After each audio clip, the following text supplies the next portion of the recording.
দেশে এক রাজা ছিলেন। রাজার ৬ রানী, কিন্তু কারো ছেলে পুলে নেই। বংশে যদি প্রদীপ জ্বালাবার মতো কেউ না থাকে, তবে আর এ জীবন রেখে কি লাভ।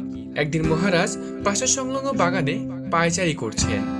এমন সময় উপস্থিত হলো এক জটাধারী সন্ন্যাসী। মহারাজ পদধূলি নিয়ে বললেন, আমি কি কোনোদিন বাবা হতে পারবো?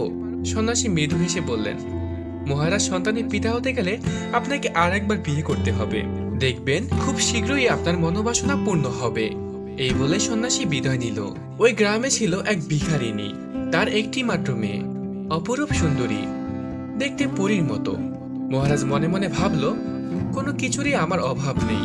পোশাক পরিচ্ছদ, খাদ্য, একমাত্র আমার অভাব সন্তানের। অতএব বিয়ে যদি করি, ভিখারিনীর কন্যাকেই করব।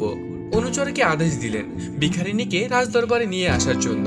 বিদ্যা ভিখারিনী মহারাজের তলব শুনে কাঁপতে কাঁপতে রাজদরবারে উপস্থিত হলো। মহারাজ